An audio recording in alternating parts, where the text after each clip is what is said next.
जा रहे हैं वो टॉपिक है विद्युत उपकरणों को मेन से जोड़ना और विद्युत के खतरे वो बचाओ।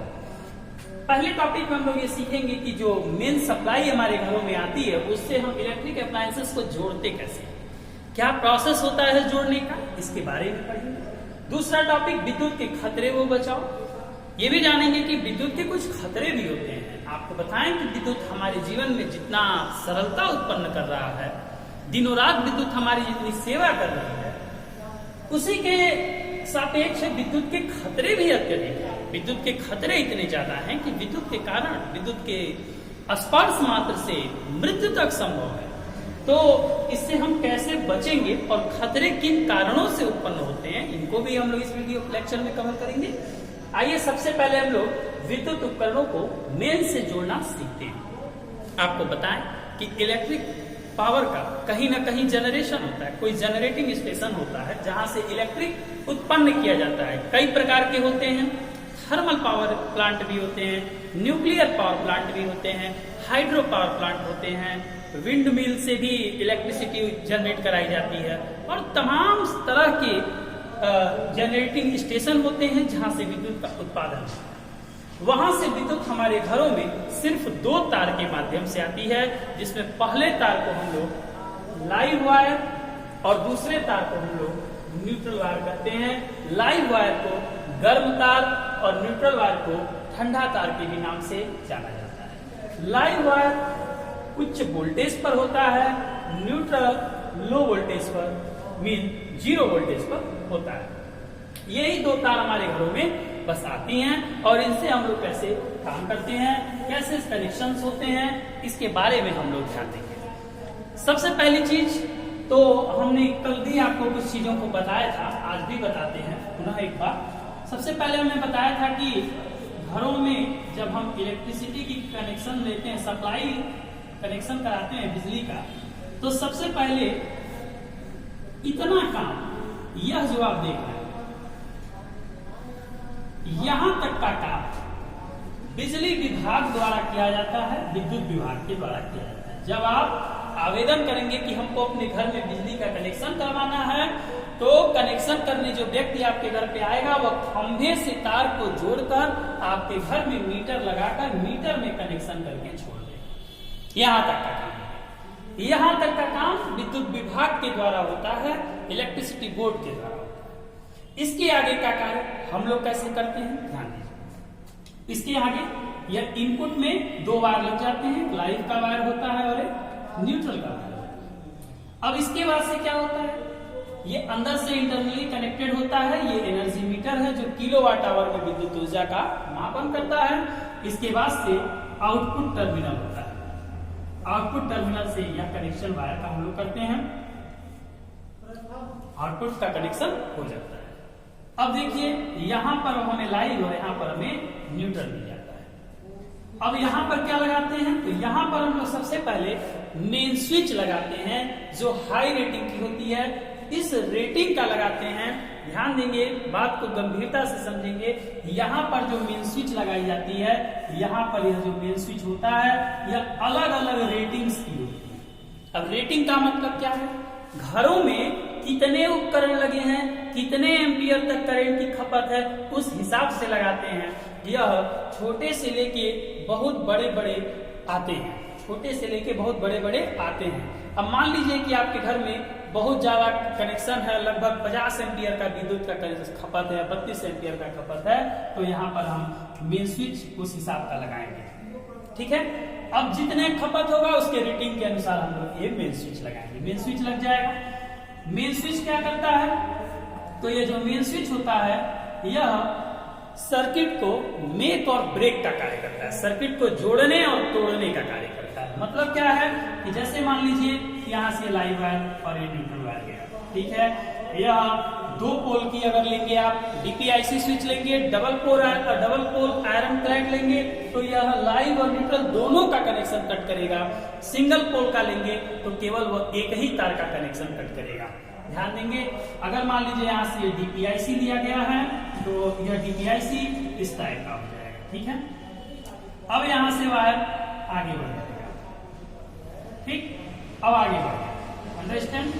अब यहां से क्या होता है, यह जो डीपीआईसी स्विच है इस पर यह डबल पोल का है। देखिए ये ऑफ करेंगे तो जब इसको हम ऑन करेंगे तो यह टर्मिनल इससे चिपक जाएगा और यह इससे चिपक जाएगा, यानी दोनों ही वायर को जोड़ेगा। यानी ये इसको हम डीपीआईसी क्यों कहते हैं, डबल पोल क्यों कहते हैं, डबल पोल आयरन प्लेट इसलिए कहते हैं क्योंकि देखिए दोनों पोल को का कनेक्शन काटता है। अगर हम सिंगल पोल का लेते हैं तो वह एक कंटिन्यू जुड़ा होगा, वो केवल एक पोल को काटता ऑन ऑफ करता। ठीक है, तो यह कनेक्शन है। अब इसके बाद जब हम आगे बढ़ते हैं तो यहां पर सबसे पहले एक स्विच बॉक्स लगता है, मेन स्विच बॉक्स लगाया जाता है वायरिंग के समय। यहां इसमें क्या होता है, यहां पर तो न्यूट्रल लिंक बंधे होते हैं, ये न्यूट्रल लिंक होता है। ठीक है, इसका कनेक्शन सीधे सीधे लाके न्यूट्रल में कर दिया जाता है। ठीक है, यहाँ ये अलग अलग ये सब यहाँ स्विच यहाँ पे स्क्रूस लगे होते हैं और इस पर एक प्लेट कस दिया जाता है जो सबको इंटरनली शॉर्ट की होता है, सबको एक में जोड़ा रहता है, न्यूट्रल हो जाता है। अब यहां पर हम लोग एमसीबी लगाते हैं, एमसीबी लगाते हैं, यहां पे हम लोग एमसीबी स्विच लगाते हैं। अब आपके दिमाग में ये आ रहा होगा कि एमसीबी स्विच लगाना है तो ये इतने ज्यादा कितना स्विच लगाएंगे, ये भी कंडीशन आपके माइंड में आ रहा होगा। यहाँ जो एमसीबी लगाना है कितने एमसीबी लगाएंगे, तो देखिए यह डिपेंड करता है कि आपके घर में वायरिंग के कितने सर्किट बनते हैं। अब सर्किट का मतलब क्या है आपको बताएं कि डोमेस्टिक सर्किट यानी हमारे घर में जो नॉर्मल सर्किट यानी जिसमें हम फैन और बल्ब सॉकेट इन चीजों का इस्तेमाल करते हैं, उसके कनेक्शन में 800 वाट से ज्यादा का लोड नहीं होना चाहिए। ये कंडीशन है, 800 वाट से ज्यादा का लोड एक सर्किट में नहीं होना चाहिए। ठीक है, और मान लीजिए और जो पावर सर्किट होती है यानी जैसे आपको मोटर चलाना है, फ्रिज चलाना है, तो ये सभी पावर सर्किट इसकी अलग बनती है, उसकी रेटिंग अलग होती है। ठीक है, तो मान लीजिए पावर सर्किट में केवल हम 1500 वाट से ज्यादा का कनेक्शन नहीं कर सकते हैं। अब ध्यान दीजिए 800 वाट का मतलब अगर मान लीजिए 100 वाट के हम 8 बल्ब लगा दिए तो बस वो एक सर्किट कंप्लीट हो गया, उसमें हम ज्यादा और कुछ नहीं लगा सकते हैं। ठीक है ना, इस हिसाब से लगा देंगे। अब इसी अनुसार जितने सर्किट उतने एमसीबी लगा देंगे स्विचों को। अब मान लीजिए यहां से हम क्या करेंगे, यहां से तो ये हो जाएगा हमारा एमसीबी का काम करेगा। इसको हम एमसीबी का full form miniature circuit breaker होता है, ये सर्किट को मेकिंग और ब्रेकिंग का कार्य करता है। अब न्यूट्रल को न्यूट्रल लिंक में चला गया और यह वायर आएगा तो यहां से इसमें कनेक्शन, इसमें कनेक्शन, इसमें कनेक्शन, इसमें कनेक्शन, सभी में आ गया ऐसा। ठीक है, अब यहाँ से क्या होगा, अगर मान लीजिए अलग अलग हमारे सर्किट्स बने, अलग अलग कमरे हमारे घर में, सपोज दैट कि घरों में 10 कमरे हैं या 5 कमरे हैं, 4 कमरे जो भी है, मान लीजिए इस तरह से एक घर से यहाँ पे एक है,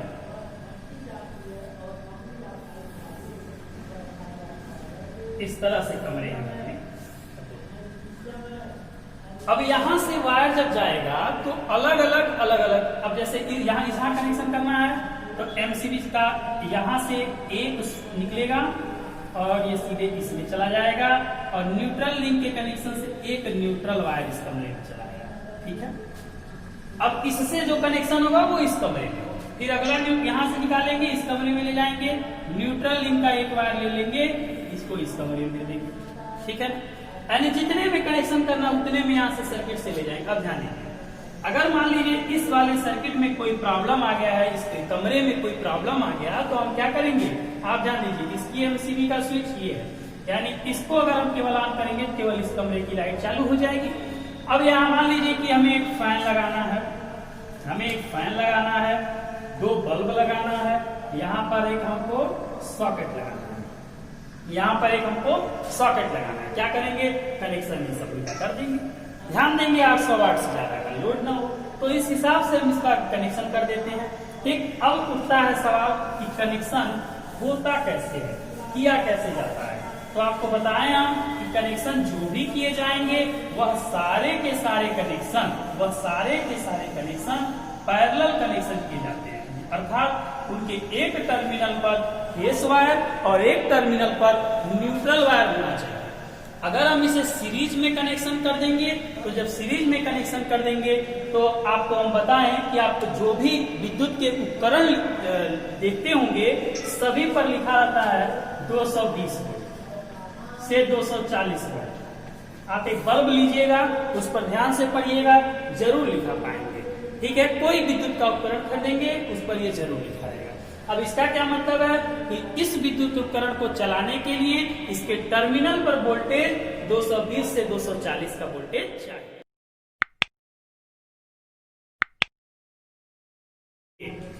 अगर हम इसका सीरीज कनेक्शन कर देंगे तो इतना वोल्टेज नहीं मिलेगा, वोल्टेज अलग अलग हो जाएगा, वर्क नहीं करेगा बढ़िया से।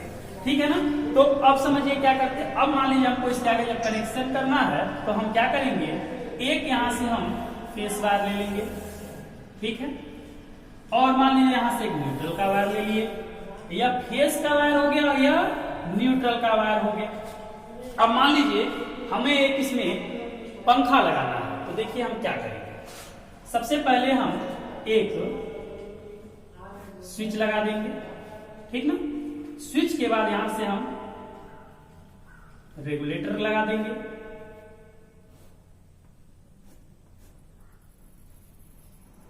ठीक, और इसका कनेक्शन ले जाके न्यूट्रल पे कर देंगे, ठीक ना। अब देखिए, अब इसमें क्या होगा, ये हो गया हमारा स्विच और ये हो गया हमारा रेगुलेटर और ये हो गया हमारा फैन। तो देखिए फैन के टर्मिनल पर क्या मिला, जब इसको हम क्लोज कर देंगे तो इसके एक टर्मिनल पर फेस मिलेगा और एक टर्मिनल पर न्यूट्रल मिलेगा, तो ये समांतर कनेक्शन कहलाएगा, पैरेलल कनेक्शन। अब देखिए इसको हम ऑन कर देंगे तो यहाँ से इसको न्यूट्रल मिल जाएगा और यहाँ से इसको फेस मिल जाएगा और ये फैन चलने लगेगा। रेगुलेटर क्या करेगा, इसको हम ऑन ऑफ करेंगे, इसकी स्पीड को कम ज्यादा करेगा। अगर मान लीजिए हम एक सॉकेट लगाना चाहते हैं तो फिर यहाँ से लाएंगे, यहाँ से एक फेस लाएंगे और यहाँ पे ले जाके हम लोग यहाँ पर एक 2 पिन या 3 पिन सॉकेट लगा देंगे, लगा दिए।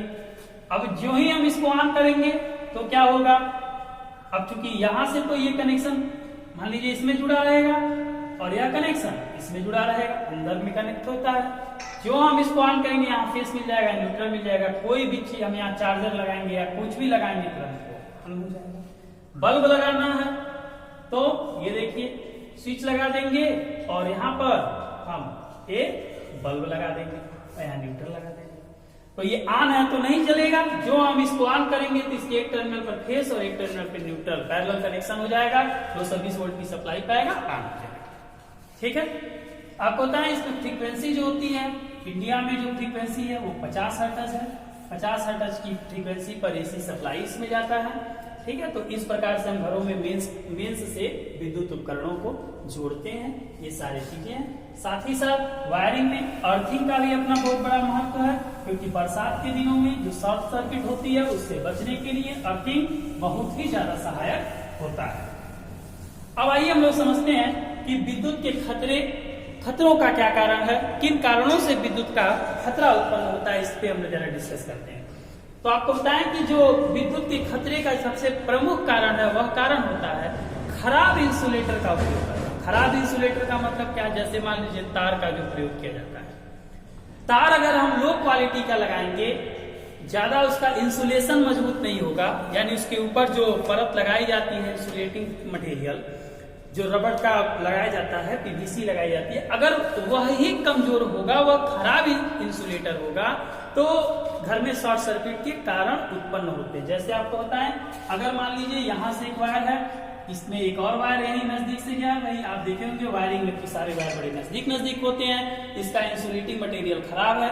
जब इसमें करंट जाएगा तो आपको बताया ही है कि जब करंट जाता है तो इसमें हीट उत्पन्न होता है। अब हीट उत्पन्न होने के कारण क्या होगा, जब इसका इंसुलेटिंग मटेरियल खराब होगा वो पिघल जाएगा। पिघल जाने के कारण क्या होगा, ये दोनों वायर आपस में चिपक जाएंगे, शॉर्ट सर्किट हो जाएगा, आग लगने की संभावना होगी। तो ये कंडीशन होता है खतरा का कारण। दूसरा खतरे का कारण ये है कि जो मान लीजिए हमने तार लगाया, तार का लिमिट है कि हम 2 एम्पियर करंट को बियर कर सकते हैं। ठीक है, तो अगर उसकी क्षमता 2 एम्पियर करंट वहन करने की है तो हम कोशिश करेंगे कि उसमें 1.5 एम्पियर की ही करंट प्रवाहित हो। जब उस पर हम लोग अत्यधिक लोड देते हैं, 2 एम्पियर का है उस पर 15 एम्पियर का करंट लगा देंगे, यानी घरों में लाइट फैन सर्किट के लिए इस्तेमाल किए जाने वाले तारों का उपयोग हम लोग मोटर को चलाने में जब लगेंगे करने, तो निश्चित तौर पे खतरा उत्पन्न होगा, क्योंकि वो उतना करंट बियर ही नहीं कर पाएगा और इंसुलेटिंग मटेरियल खराब हो जाएगा, जिससे शॉर्ट सर्किट हो जाएगा।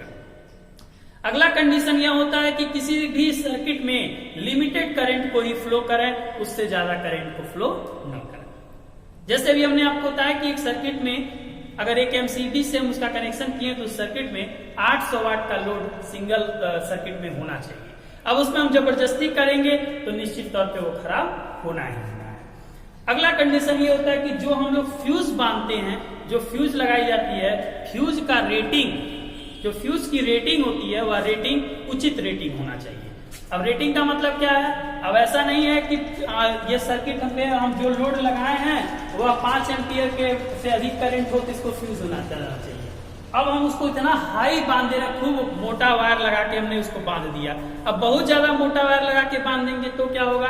पता चलेगा वो 20-20 एम्पियर करंट अंदर प्रवाहित होगा, फ्यूज गलेगा ही नहीं। तो ऐसा फ्यूज बांधेंगे जो करेक्ट रेटिंग का हो, सही रेटिंग पर गले, इस तरह के फ्यूज को बांधेंगे। तो ये होता है खतरे का कारण। अब आते हैं, देखते हैं इसका बचाव क्या है, बचने के क्या कारण है। तो आपको बता दें, सबसे पहले अच्छे इंसुलेटर का प्रयोग करेंगे, जो भी वायर लगाएंगे अच्छा लगाएंगे। साथ ही साथ अपने घर के हाउस वायरिंग जब कराएंगे तो साथ साथ अर्थिंग जरूर कराएंगे। घर के सभी जितने भी 3 पिन प्लग हैं सभी को अर्थ कराएंगे। अर्थिंग बहुत इंपॉर्टेंट होता है। जितने स्विच बोर्ड होंगे उनको भी अर्थ कराएंगे। अगला, जो भी स्विच हम लगाएंगे, स्विच को सदैव समांतर क्रम में लगाएंगे, कभी भी हम उसको श्रेणी क्रम में हम कभी भी स्विच को सीरीज में लगाएंगे, पैरेलल में नहीं लगाएंगे। मतलब स्विच कभी भी लगेगा, जैसे मान लीजिए यहाँ फेस है, न्यूट्रल, फेस वायर है, न्यूट्रल वायर है, तो हम स्विच को इसी तरह से बांधेंगे, फेस में बांधेंगे, यानी ऑन हो तो फेस ऑन हो। ये नहीं कि अब स्विच लगाना है तो हम ये फेस न्यूट्रल जा रहा है, यहाँ पर स्विच लगा देंगे। कतई इस तरह से स्विच का कनेक्शन नहीं करेंगे। इसको ऑन करेंगे तो फेस न्यूट्रल का शॉर्ट सर्किट हो जाएगा, आग लगने की संभावना होगी। अगला, कभी भी जो हम स्विच का प्रयोग करेंगे उन स्विचों को हम अपने गीले हाथ से कतई नहीं छुएंगे। गीले हाथ से केवल स्विच ही नहीं, विद्युत के किसी भी उपकरण को, किसी भी इंस्ट्रूमेंट को हम अपने गीले हाथों से नहीं छुएंगे। साथ ही साथ कभी भी हम बिजली का कोई भी काम करें, विद्युत का कोई भी काम करें, अगर हमें एक स्विच खराब हो गया, स्विच की ही चेकिंग करनी या कहीं कनेक्शन ही चेक करना है, तो कभी भी हम अकेले उस काम को नहीं करेंगे। विद्युत के कार्य में सदैव हम 2 लोगों को साथ में लेकर ही काम करेंगे। अकेले कभी कोई कार्य विद्युत का नहीं करना चाहिए, ताकि दिक्कत हो सकता है। यदि आप अकेले हैं, आपको कहीं कोई प्रॉब्लम होती है तो कोई जानने वाला भी नहीं होगा, और विद्युत इतना खतरनाक है कि इससे मृत्यु तक संभावित होती है, मृत्यु तक हो सकता है। अब कभी भी किसी व्यक्ति को करंट लगता है तो ये नहीं कि उसको डायरेक्ट हाथ से कभी नहीं छूना चाहिए, उससे कभी भी सूखी लकड़ी, प्लास्टिक या किसी अच्छे इंसुलेटर से ही उसको छूना चाहिए और छू के उसे हटाना चाहिए।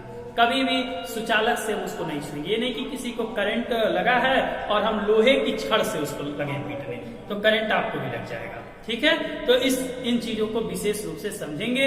तो ये सारी रही विद्युत से खतरे और बचाव के उपाय। खतरा कैसे उत्पन्न होता है इसको हम लोग जाने, बचाव का क्या उपयोग है इसको हम लोग जाने, बचेंगे कैसे, मेंस से हम विद्युत उपकरणों को कैसे जाने, जैसे जोड़ेंगे, इसके भी बारे में पढ़ा गया इस वीडियो में। बस यहीं तक, आगे की बात हम अगले वीडियो में करेंगे। Thanks for watching.